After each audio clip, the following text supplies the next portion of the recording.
Hey everybody, it's Mike Malts. Another episode of Joey's Song Podcast Rewind. Today, the delightful, the amazing, the super great Hugo Burnham, drummer from Gang of Four. For those of us of a certain age, Gang of Four was literally a North Star in the kind of the alt punk dance groove thing. Some amazing records that those folks put out. Hugo's a new member of the Joey Song family, joined us in 2025 and has turned out to be a key member of it. Just delightful. He has one flaw. He's a Tottenham Hotspur fan, but we won't hold that against him. Stick around for a really great conversation with the amazing Hugo Burnham.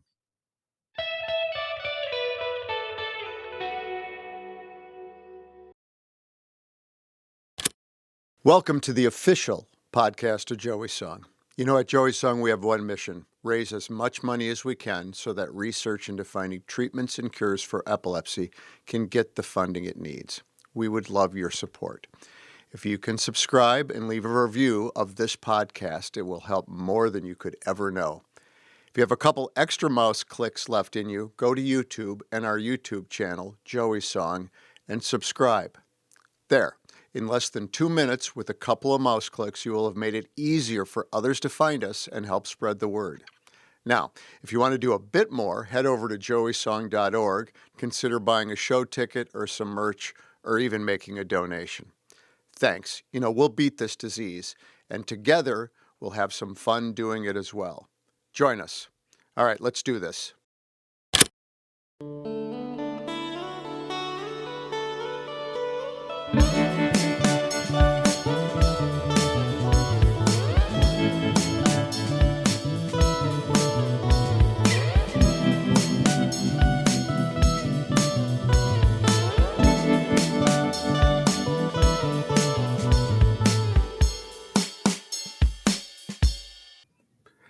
Hey, everybody. On today's version of the Joey Song podcast, my guest is the amazing, both musically and verbally, Hugo Burnham from Gang of Four. Hugo is the drummer on their iconic first three records, has been a part of their recent tour. They call it the Farewell Tour. But as Hugo talks about, they still might play from time to time. So you'll have to listen to that. He talks a lot about how the style was developed, his work with his bandmates, Dave and Andy, both who unfortunately are no longer with us, the recent tour with Gayle Greenwood and Ted Leo, and lots of other stuff. And then when we get into kind of our, what we call our Tiger Beat section, where we talk about this or that and overrated and underrated, it gets kind of fun. Hugo came prepared. He had his answers. So it was good that I had a few that I had not told him ahead of time, but some fun answers, some fun stuff that we talked about. And Hugo is just delightful. He's a lot of fun. We are so excited to have him join us at Joey's Song. He's going to be a great addition. He said he was intimidated because of Butch and Dax and some of the other drummers. Knowing those guys, I told Hugo he had nothing to worry about. So stick around, join us after the break. My conversation with the one, the only, and the truly delightful, I think he'd be okay with me calling him delightful, Hugo Burnham. Joey Song is a multi-day music festival that brings rock stars. No, really, rock stars from bands like Cheap Trick, The Bangles, The Goo Goo Dolls, Soul Asylum, The Go-Go's, Portugal the Man. Well, you get the point. Joey Song brings all these amazing artists to Madison, Wisconsin in January for a music festival that we call Freezing Man. But here's the deal.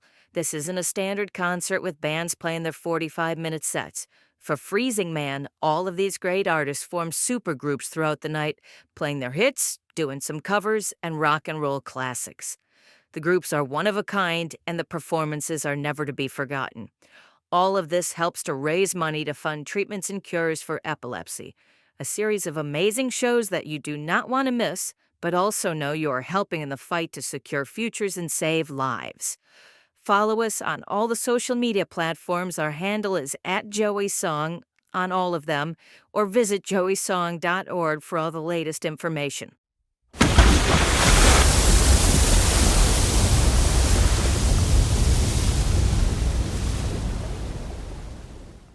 Hey, everybody. Welcome today to the Joey Song Podcast. As I told you in the intro, My guest today is one of the most influential drummers from, I never know what to call it, post-punk scene, whatever the heck it was. But those first 3 Gang of Four records and the grooves that this man put down were literally a blueprint, that's easy for me to say, for a generation of drummers that followed. And I'm so pleased to welcome our pal Hugo Burnham with us today. Hugo, welcome to the podcast. Thank you, Michael. It's a pleasure to be here. Very much fun. Yes, and we're excited. Obviously, people can connect the dots to be able to let everybody know that Hugo is joining us in January for the Joey Song benefit, thanks to our dear and lifelong friend at Joey Song, Gayle Greenwood, the baddest ass bass player in the world. She really is something else. I mean, we can get to it, but yeah, please. Becoming friends with Gayle, playing with Gayle over the last almost a year now, has been fantastic. I mean, She is insane, and fabulous, all at once, and just a positive light.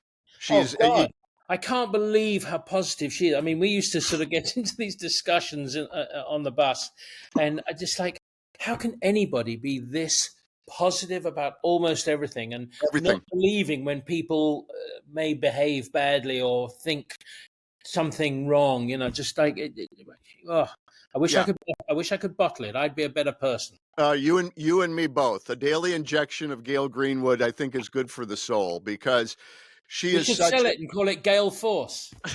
Oh my God! Hang on, let me get my pen. I think we're onto something here, Hugo. I think we're onto something. Yes, and so for those of you that don't know, Gayle joined Gang of Four for their farewell tour. Is it really the farewell tour, Hugo? Well, she joined us last year, just for like 3 shows in the fall. We played here in Gloucester, Massachusetts, where I live, at a fairly new venue called The Cut, which we did as a warm up to Levitation Festival in Austin. And then we went, or was that the one? Anyway, a festival in Austin, Texas. And then the next day we went to Mexico City and played a festival there.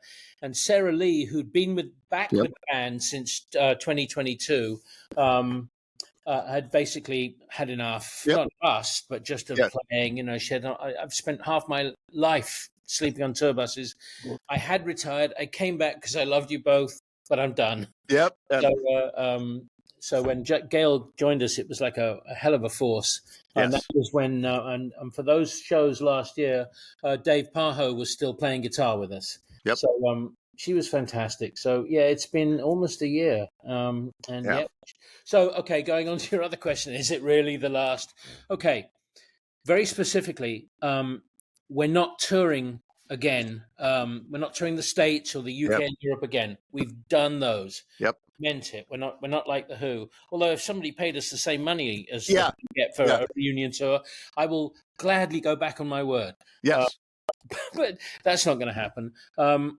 Specifically, if somebody comes to us, if they come to us with a realistic tour of South America, and or Asia, you know, Australasia, Asia, we'll do it. But it's expensive. Yeah. It's hard to do, and you know, at our age, when you fly to Australia and Japan, you don't go coach. I'm sorry. No. So you know, it just. We'd love to do it, but financially, it's very tough. You wouldn't. And if somebody comes to us and says, "We need you to play big festival A, B, C, or D as a sort of one-off," we'd love to, because again, it's not touring, and you have very little of the responsibility when you're headlining a tour, and you know there's a lot of weight on you.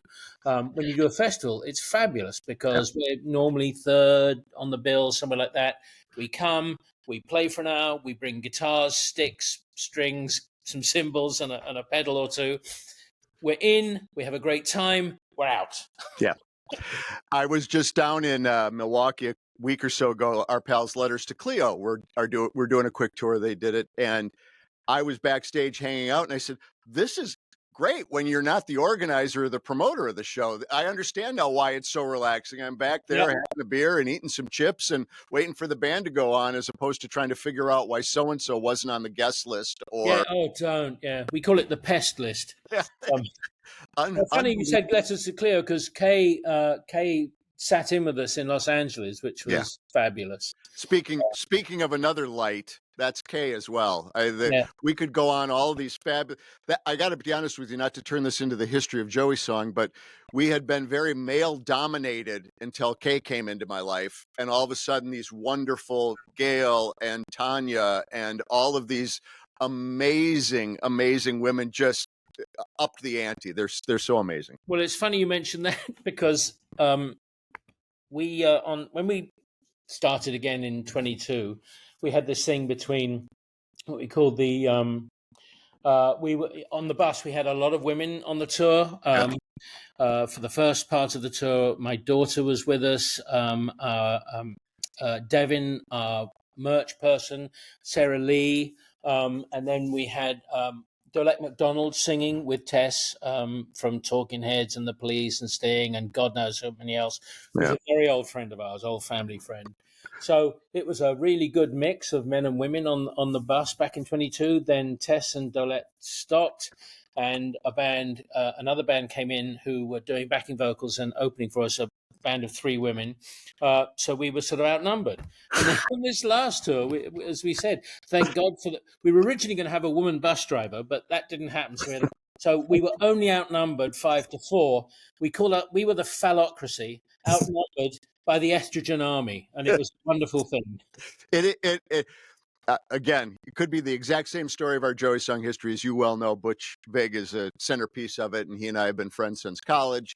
And when we were starting this whole venture, all we knew were guys. I mean, we knew women, but you know what I'm talking about. And it was great, but it was also very much an issue because it was just a whole bunch of guys. It was a sausage fest, yeah. I was going to use that phrase, and I'm glad you did. So, and then, like I said, Kay came in, and everything lightened, and now we've got Jane from the Go-Go's and Vicky and Debbie from the Bangles, and the whole thing is just it's just it's a better world.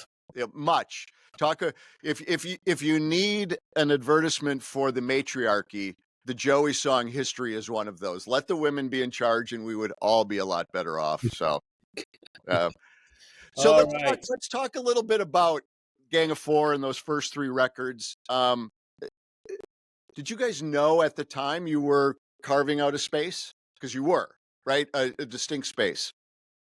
I don't think so. I mean, we knew we were doing something principally for ourselves. Yep. And we wanted, after the first flurry of super fast songs and, doing a Beatles song at 100 miles an hour as a cover and silly songs like You Call Me Wanker and things like that, we just wanted to be interesting. Well, you achieved that goal.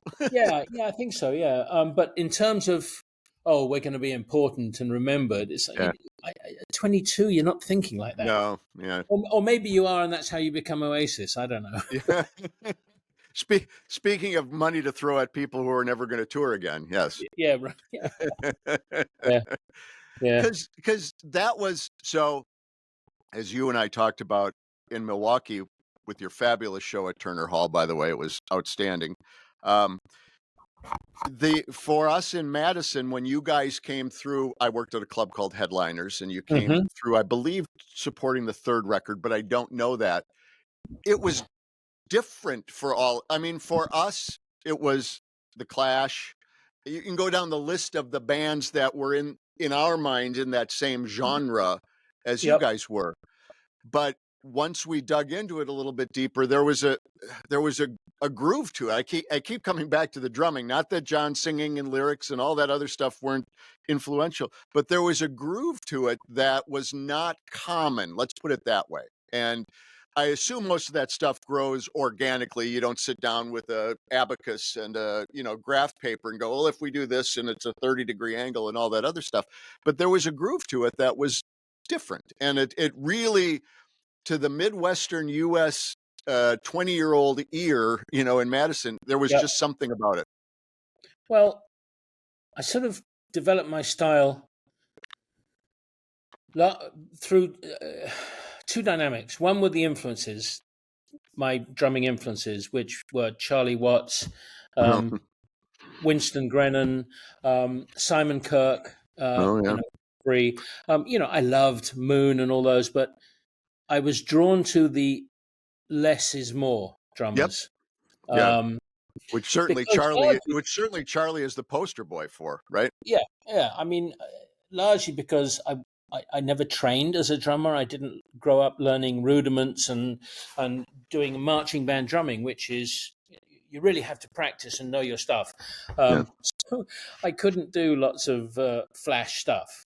The other part of the influence was very much who I was playing with. Andrew and Dave Allen really helped define what it wasn't just, okay, I'm going to play these drums and they're going to follow with me. We were doing stuff together. And, Andrew in the past has, in the what I call the dark years, has been dismissive and unkind of me, but of all of us, at some point. When I moved to Los Angeles, I ran into Flea and the singer from the Chili Peppers at a Mexican restaurant. I introduced myself, and they said, "Oh yeah, Andrew, blah blah blah. He said he wrote all the drums parts." And then we said, "Well, why did it all go to shit when Hugo left then?" which was lovely to hear. But but this isn't about putting Andrew down at all. Again, extraordinary. But I've always not felt that I'm particularly great drummer. The fraud police have been sitting on my shoulder for decades. Understood. But this last round, particularly, I am really fucking good at this. Yeah, you are. And yes, very confident. It was playing with great people who helped me feel good about the way I was playing and played with me. So yeah, I am really good. Yeah, I'm really good. Can I sit in with anyone at the drop of hats? No. Yeah. But I am a spectacular gang of four drummer. Well, you know your lane, and I know my lane. I know my lane, and I will take all. I will, occupy all three lanes on this road if I feel like it. If need be, and just don't get stuck in the roundabout. Which I can negotiate very well, being English.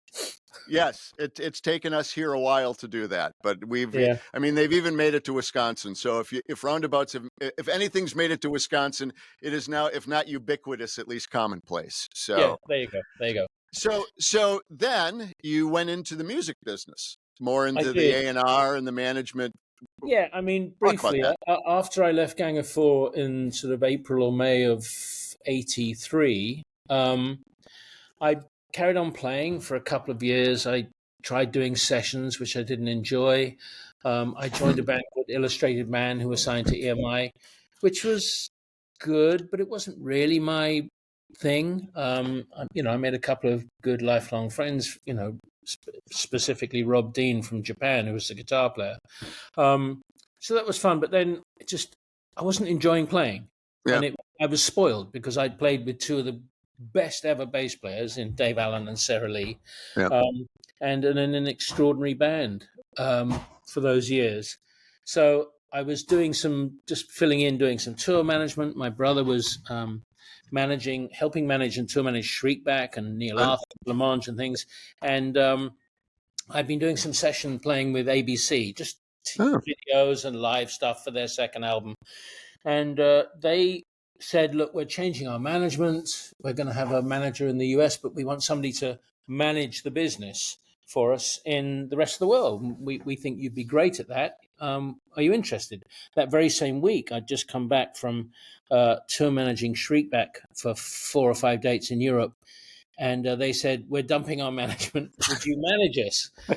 And I just thought, ABC, Shriekback, ABC, solid, regular money, Shriekback, enormous fun, great live band, misbehaving, fabulousness. Yeah. And being back with Dave Allen was a huge attraction for me because we were still very good friends despite the fallout between him and the band when he left. Yep. So I went with Shriekback and I managed them for 4 or 5 years. I tour managed them and everything. And I was in partnership with my brother, Jolyon. And we sort of, between the two of us, we looked after Julian Cope. We looked after Neil Arthur from Blancmange. Yeah. He worked with the company looking after Men Without Hats, various things, and that eventually that led to me moving from London to New York. And within a couple of months, and that was with Outlaw Management, a couple of months, a number of people said, "Oh, you should do A&R," and I ended up at Island Records working with Kevin Patrick. And I'd been working with Island through managing Shriekback for some time because they were signed to Island in the States. And it was nice because when every label in the world were chasing Gang of Four, the only label that wasn't or didn't want to sign us was Island, which killed us because Island Records was it was it. I mean, Free, right, Marley, all that great stuff. Right. So it was nice. I eventually got to work with Island. So I was there for 2 years. Then I went to work doing A&R in New York and then Los Angeles for Terry Ellis, who was one of the founders of Chrysalis Records, his new label. They sent me out to Los Angeles to open up and run the West Coast office. And after I left there, I went to work for Quincy Jones, Warner Brothers, doing A&R, which people go, what? When I met with him, he said, I want to expand. I want to sell, I want to sell for as much as Chris Blackwell did or, Alpert and Jerry Moss did. He said, I'm not going to do it just giving jazz and R&B. So he said, I need somebody who understands all that noisy white shit. And I leant forward on his sofa in his room and said, that's me. Yeah, you got it. Yeah. Here's my CV. Yeah, exactly. Noisy white shit is my road. I sense an album title. Yeah. Yeah. And then I did a couple of years at EMI Music Publishing in Los Angeles before essentially this is coming to an end, things, and my wife at the time she was a publicist who'd worked with a lot of labels, run her own shop. She was had been working with Capricorn Records with Phil Walden.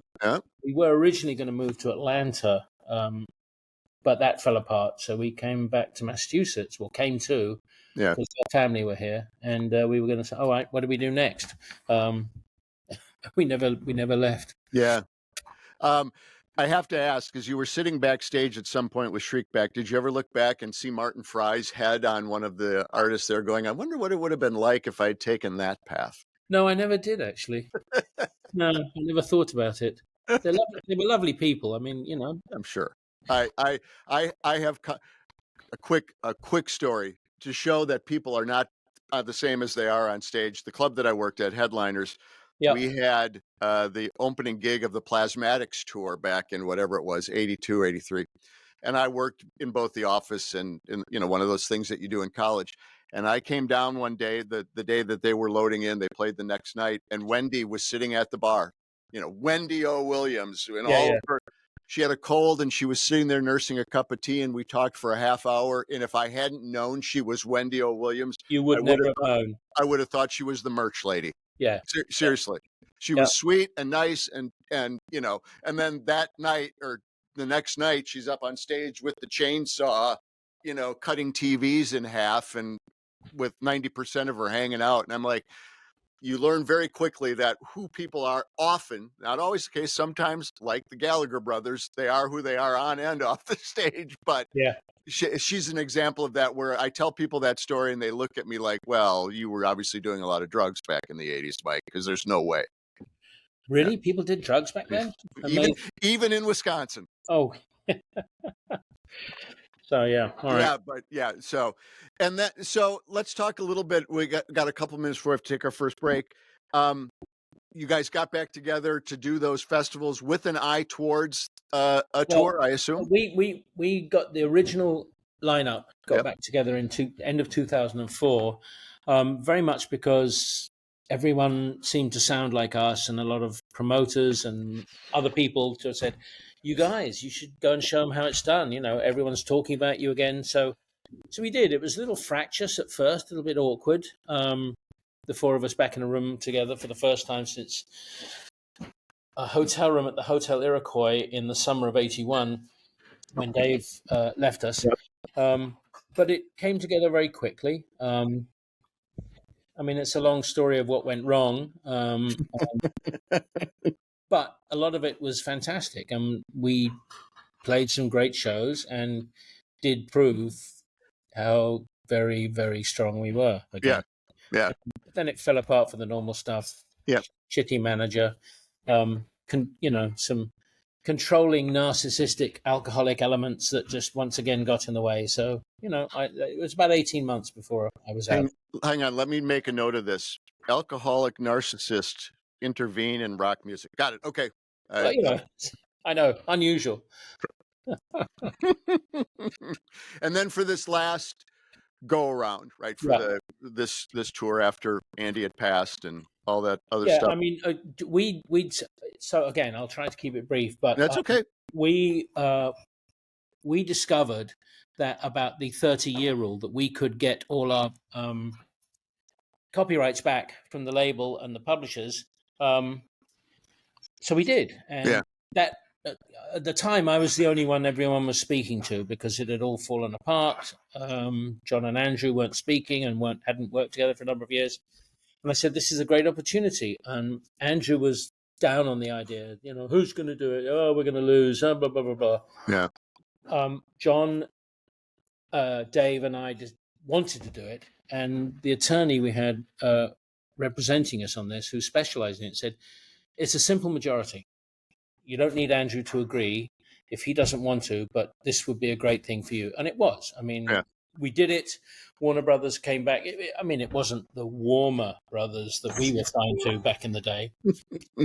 And they said, oh, no, we love Gang of Four. We respect you. We've been in the black for a long time. We're going to put your royalty rate up from 14 to 18, and we'll give you, like $25,000 advance and re-sign you in perpetuity. And I can't remember there's a technical legal term for it. Fuck off and die. Yep, I've heard that one. Yep. Yeah.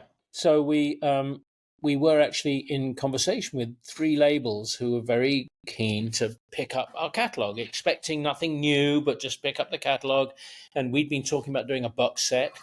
And we settled, we did a deal with Matador Records. Oh, yeah. And largely, other than the fact it was a much, much better deal that was very attractive, but for the same reason we signed with EMI back in 1978, the same reason we signed with Warner Brothers in 79, was because of the people. And that, it's because of the people. Yeah. And a very attractive deal with a very good royalty rate and a not insignificant advance, which we made back very quickly with the box set that John designed and did most of the art directed and everything, and it was fabulous. And I did a lot of work on it, a lot of research, and I think they made 3,500 of them, all numbered, and everything sold out in about 2 months. And I was livid. We should have made 5 or 6. Yeah.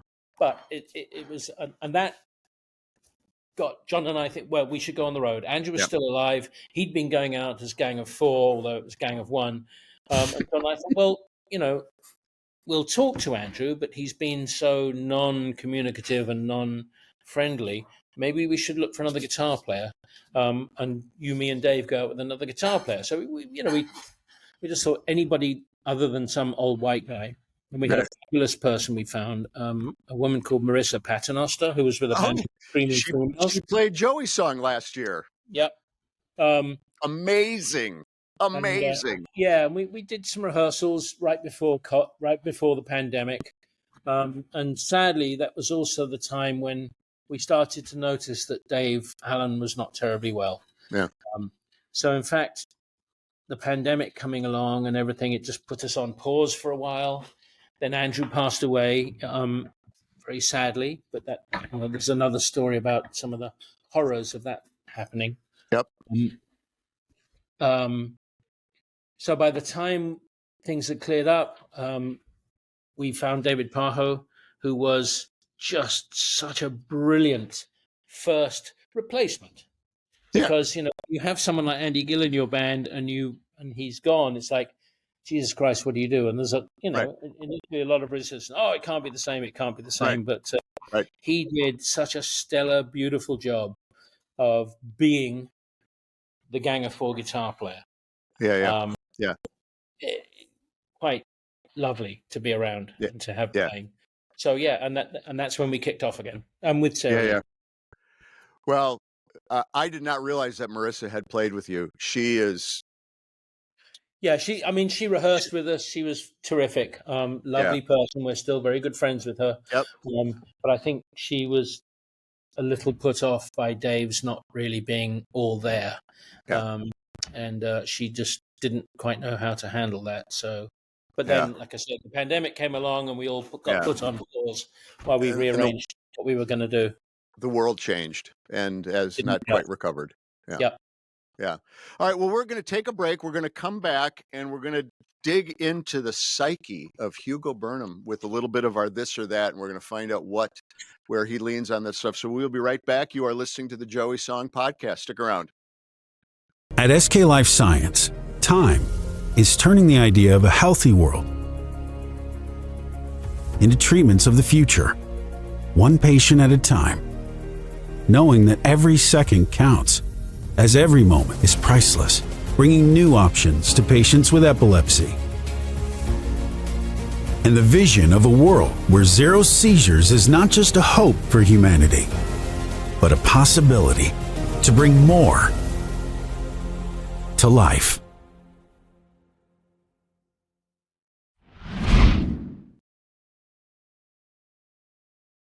All right, we are back with Hugo Burnham, and as I was telling you, Hugo, on the break, I could have kept going for about another 45 minutes, but we would have really reached down into the music nerd-isms that I'm accused of for quite a bit. So we're going to take things up, a little levity around this. We're going to do the segment that we always do with our guests called This or That, where we ask people, which do you prefer? And we'll see, we'll learn more about Hugo. And we always start with my favorite question, Beatles or Stones, Hugo?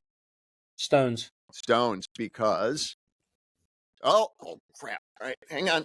If we're doing that for all of you folks listening, there we go.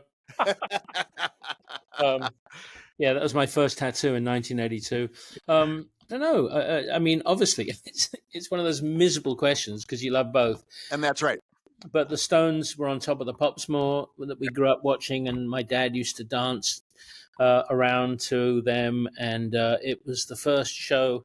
The first time I saw the Stones, Mum and Dad came with us, so pretty special. And Charlie is my darling. And that's the connection I should have made. Yes, Charlie is my darling. Nice. And they felt like rock stars. I don't know how you classify the Beatles, but the lifestyle and all that. I get it. Okay. Introvert or extrovert? How would you classify yourself?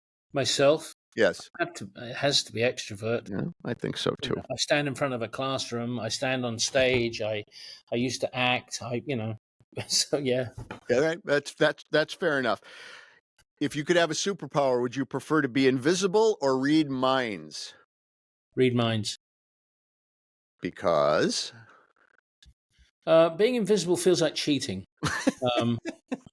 Reading minds gives you a step up, and you perhaps will waste less time on people who don't deserve it.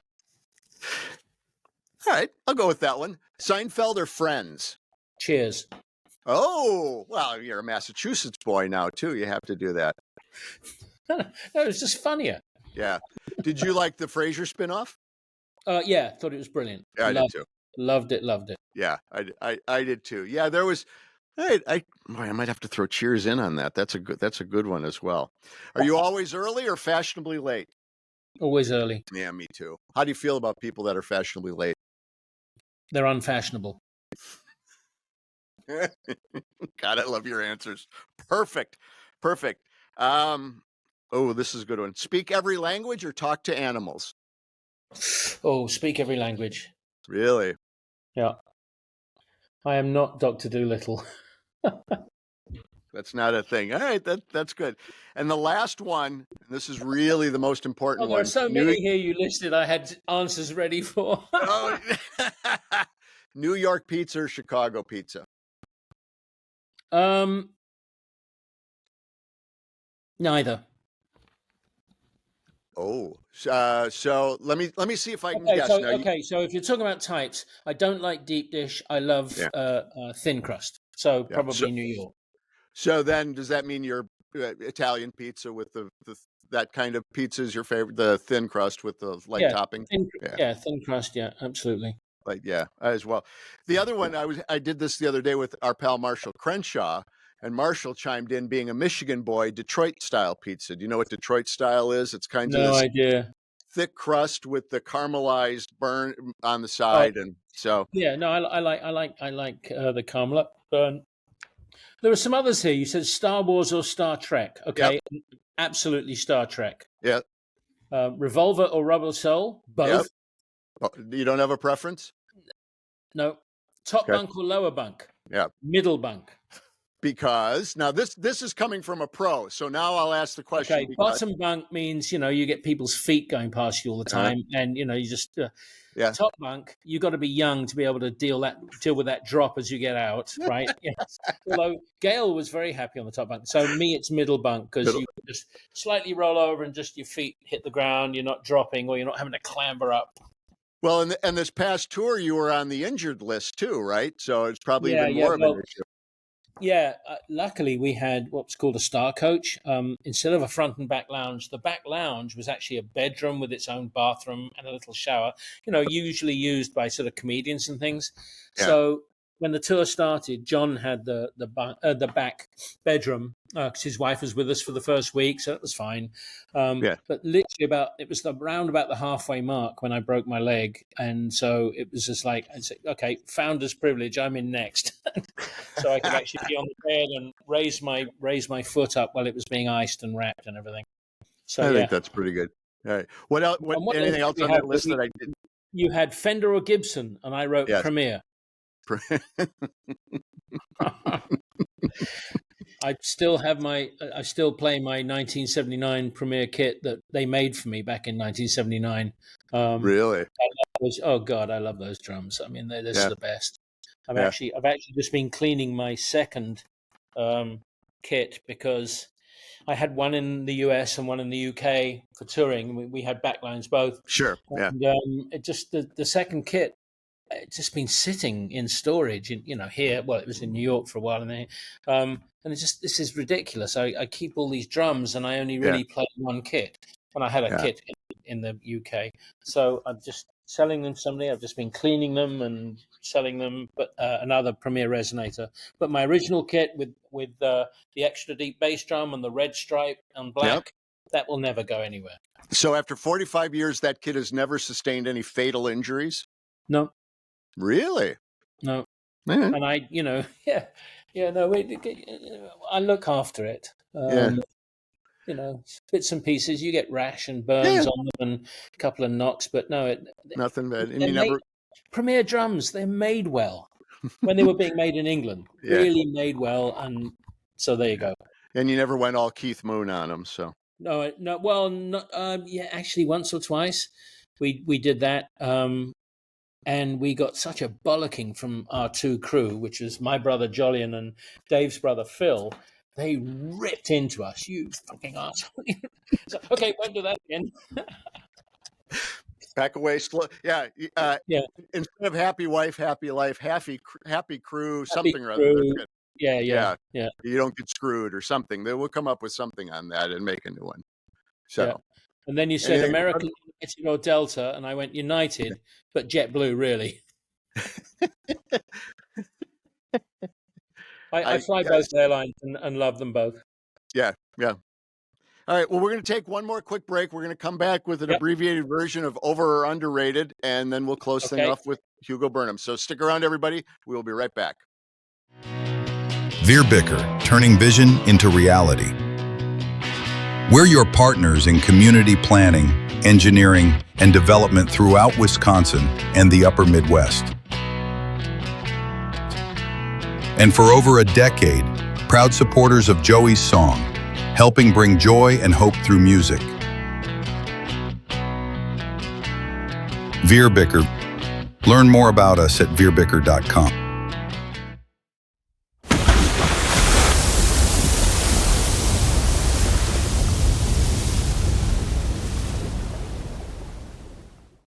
And we we are back, everybody, with Hugo, and we are going to do a quick version because we talked so long on the first segment. We're going to make sure we keep this one tight, although I can't help but asking people why. It's just my nature. I'm curious, so I may not hold true to my making this one quick.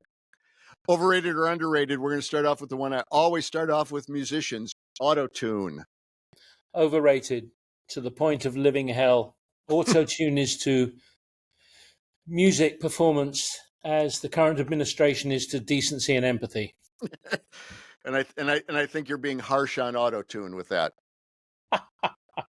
So we'll leave it at that. 8 hours of sleep. Underrated. Yeah. I think so too. I agree with you. I don't even need to ask on that one. I'm completely with you. Yeah. Concept albums. Meh. Yeah. I mean, it's like that was then, this is now. I mean, Quadrophenia is one of the greatest records ever made. But Yeah. My feeling and the answer that I get from a lot of people when I ask that question is half the concept albums feel like somebody in the marketing department put them together as a concept album as opposed to the band sitting down and going, we're going to run this thread through all of it. So we're going to skip down a little bit and do minimalism.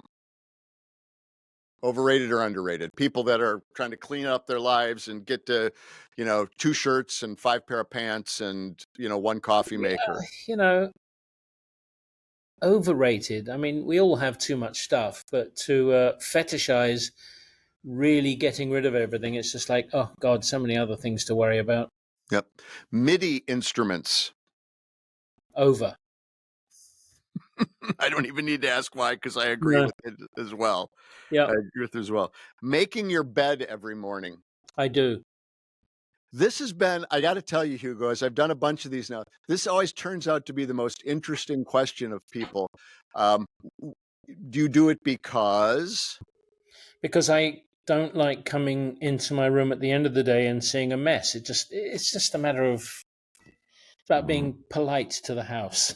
Do you find that mentality carries through to other parts of your life? Are you a person that a place for everything and everything in its place kind of person? No, I'm not sort of obsessively picky like that. I like a certain degree of order. Yeah. But I can't be. It's like this is not a shoes off house, for instance. Nor is we have 3 we have 3 dogs, so we can't do that. So last one, vinyl, overrated or underrated? Lovely, but slightly overrated. Fun, good, great, but that's it. Yeah, for me, I agree. For me, it's first of all, I don't have a good enough ear to hear the warmth versus. Second of all, I am a person of convenience, and vinyl. We all grew up with it, and the packaging I love, but the actual love. Yeah, but the medium itself is completely overrated on my part because I like to be able to press a button and go to track 3 or whatever I want to listen to. So. Or be surprised, which is what the streaming services can do for you. The beauty of shuffle. Yes, your medium can actually help you discover new music. So I'm with you on that. Yeah. All right, we are going to close it right there. We're going to take one more break, and then we'll wrap up with our pal Hugo Burnham. So stick around, everybody. Joey Song is a multi-day music festival that brings rock stars. No, really, rock stars from bands like Cheap Trick, the Bangles, the Goo Goo Dolls, Soul Asylum, the Go-Go's, Portugal the Man. Well, you get the point. Joey Song brings all these amazing artists to Madison, Wisconsin in January for a music festival that we call Freezing Man. But here's the deal. This isn't a standard concert with bands playing their 45-minute sets. For Freezing Man, all of these great artists form supergroups throughout the night, playing their hits, doing some covers, and rock and roll classics. The groups are one of a kind, and the performances are never to be forgotten. All of this helps to raise money to fund treatments and cures for epilepsy, a series of amazing shows that you do not want to miss, but also know you are helping in the fight to secure futures and save lives. Follow us on all the social media platforms. Our handle is @JoeySong on all of them, or visit joeysong.org for all the latest information. Okay, everyone, we are back. It is time to close. Hugo, I got to tell you, as I've said many times in this podcast, we could turn this into a 5-part mini-series TED Talk on all those things. As long, I guess, as we don't talk football, we'll be okay, right? That we would do that. I don't mind winning that argument every time. Well, unfortunately, these days, it's not a tough one for any. My Man U is struggling just to. We actually were talking about relegation last year, so that's all I need to say. All right, we're going to wrap things up. Hugo, it has been a delight to talk to you, and we are so pleased that you are going to be joining us at Joey's Song in January. And as I find out, the more we talk, it's just a small world in rock and roll, as much as people think it's big. It is. I mean, I'm flattered that you guys want me to join you. I'm very excited. Also a little nervous having to play alongside Butch. I mean, he's a god. But yeah, we've spoken, but we've never actually met. But so it'll be good, and you have so many great people there. I'm thrilled to be joining them. Well, we're pleased to have you. And again, when I tell you the story over a beer about how I became a Man United fan, I'll tell you some stories about Butch, which makes you realize he's not really the god that you think he is. So we'll leave it at that. So Hugo Burnham will be joining us at Joey's Song, as you've heard in all the breaks, joeysong.org for your tickets. And we're very excited. So Hugo, I will see you maybe before that, but at least in January here in Madison. Absolutely. I really look forward to coming there. It'll be a blast. Thank you so much for having me along. You bet.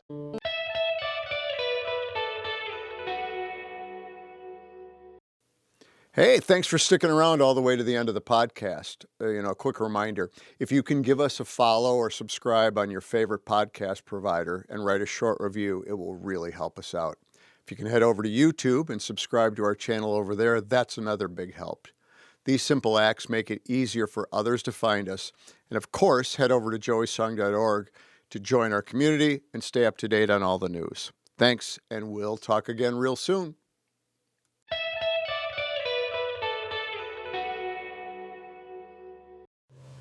Learn more about Joey's Song by visiting joeysong.org. The theme music was composed by Sam Gamal, and Joey's Song is a federally registered 501c3 charity. Thanks for listening.